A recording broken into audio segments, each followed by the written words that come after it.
របៀប link map 2ឲ្យដើរជាមួយគ្នាដោយប្រើប្រាស់ link view និង link cursor អញ្ចឹងនៅក្នុងខា link map 2នេះគឺមានសារៈសំខាន់មែនទែននៅក្នុងការ view data រវាងផែនទី1និងផែនទី1ទៀតដើម្បីធ្វើការ compare ឬក៏ check ទៅលើទិន្នន័យទីតាំងជំរាបសួរនិងសូមស្វាគមន៍ទៅដល់បងប្អូននិងសិស្សានុសិស្សទាំងអស់គ្នាមកកាន់ Jack Khmer Learning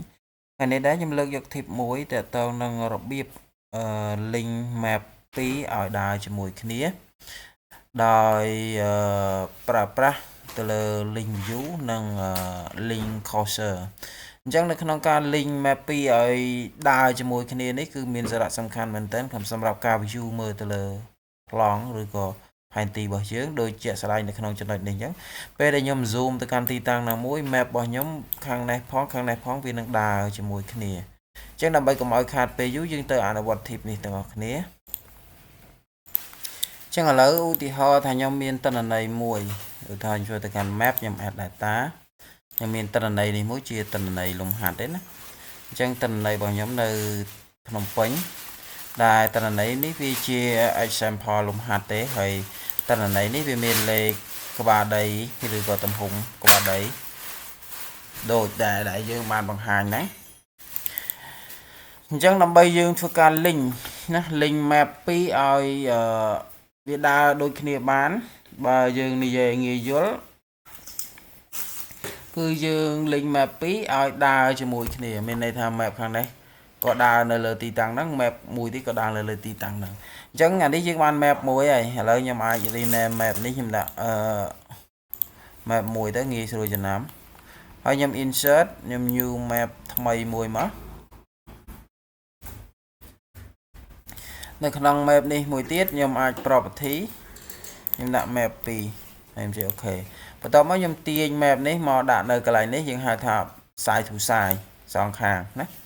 អញ្ចឹងនៅក្នុង map ខាងខ្ញុំប្រាក់ខាងនេះខ្ញុំប្រើជាមួយនឹង map ផ្នែកខាងនេះខ្ញុំប្រើជាមួយនឹង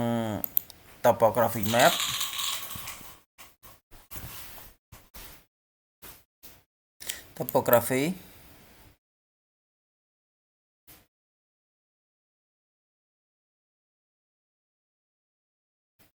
បន្ទាប់មកនៅ map ខាងនេះខ្ញុំ copy data នឹងដូចគ្នាមក copy ខ្ញុំចូលមកក្នុង map 2ហើយខ្ញុំ paste វាមកនេះdata នេះដូចគ្នាប៉ុន្តែដើម្បីឲ្យវា link ដូចគ្នាបានខាងនេះខ្ញុំប្រើជាមួយនឹង hybrid map ជារូបភាព satellite ដែលមាន label អញ្ចឹងមុននឹងយើង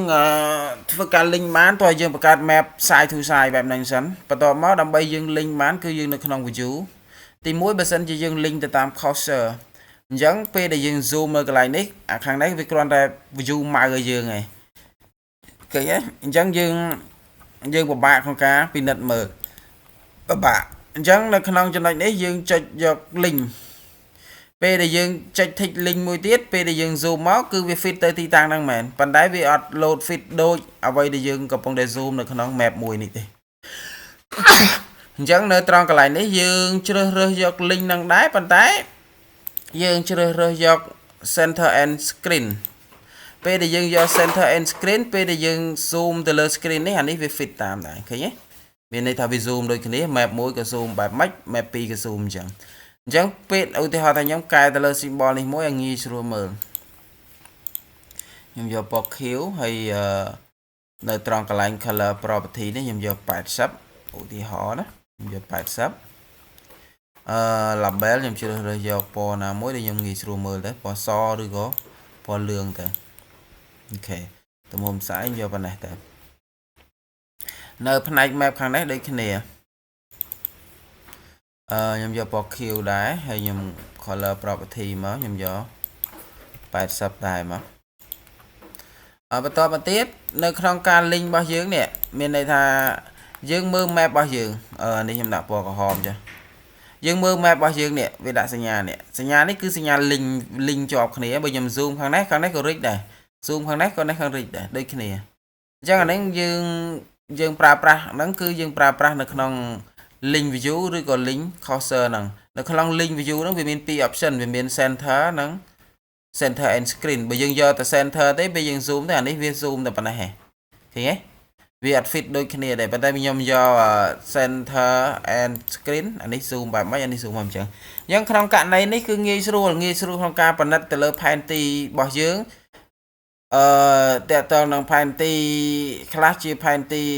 topography ខ្លះជាផែនទី imagery ឬក៏ទិន្នន័យ drone ផ្សេងយើងអាចមើលអញ្ចឹងបានអញ្ចឹងវាន័យថាវាងាយស្រួលក្នុងការធ្វើការងារឬក៏ពិនិត្យទៅលើទីតាំងសន្តាននៃប្លង់របស់យើងឬក៏ផែនទីបណ្ដាញរបស់យើងហ្នឹងអញ្ចឹងអានេះគឺសារៈប្រយោជន៍នៃការ link view ឬក៏ link cursor ហ្នឹងអញ្ចឹងសរុបមកវិញនៅក្នុងវីដេអូនេះគោលដៅគឺចង់ឲ្យបងប្អូនចេះធ្វើការ link map ពីរបញ្ចូលគ្នាដោយយើងគ្រាន់តែ zoom ទៅកាន់ទីតាំងណាមួយ map មកជាងទៀតក៏វា zoom ទៅកាន់ទីតាំងហ្នឹងដែរអញ្ចឹងវា link គ្នាបែបហ្នឹងអានេះយើងបើយើងនិយាយងាយយល់យើងហៅថា link map ពីរបញ្ចូលគ្នាឲ្យ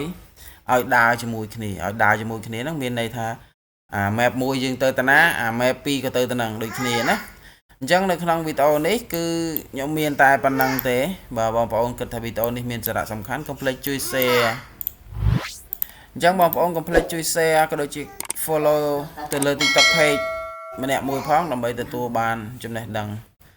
ថ្មីទៀតតើតើនឹងប្រព័ន្ធព័ត៌មានភូមិសាស្ត្រហើយម្យ៉ាងទៀតបងប្អូនមានចំណាប់អារម្មណ៍ទៅលើវគ្គសិក្សាណាយើងមានបរិញ្ញាជាច្រើនទៅលើជំនាញភូមិសាស្ត្រតើតើនឹងវគ្គមូលដ្ឋានគ្រឹះទៅលើ GS ដល់ទៅលើការងារភូមិបាលឬក៏ប្លង់ដីតើតើនឹងការងារផែនទីមិនថាផែនទីរដ្ឋបាលផែនទីជំនាញផែនទីបណ្ដាញអគ្គិសនី MVLV ផែនទីយោធាទេគឺយើងមានបរិញ្ញាហើយកាន់តែពិសេសទៀតនោះយើងក៏មានបរិញ្ញាវគ្គកម្រិតខ្ពស់ទៅលើវគ្គគ្រប់គ្រងទិន្នន័យក្បាលដីដោយការចងរូបមន្តកូដឬក៏សរសេរ script ដែរហើយមួយទៀតយើងក៏មានបរិញ្ញាវគ្គ drone ដែរអញ្ចឹងបច្ចុប្បន្ននេះនៅសាលារបស់យើងមានបរិញ្ញាវគ្គជាច្រើនមិនមែនមានតែមួយវគ្គទេបងប្អូនអាចជ្រើសរើសវគ្គសិក្សាទៅតាមតម្រូវការបានព្រោះយើងមានច្រើនវគ្គហើយអញ្ចឹងជាចុងក្រោយម្ដងទៀតក៏សូមអរគុណទៅដល់បងប្អូនដែលខំតាមដានវីដេអូនេះពីដើមរហូតដល់ចប់បាទសូមអរគុណ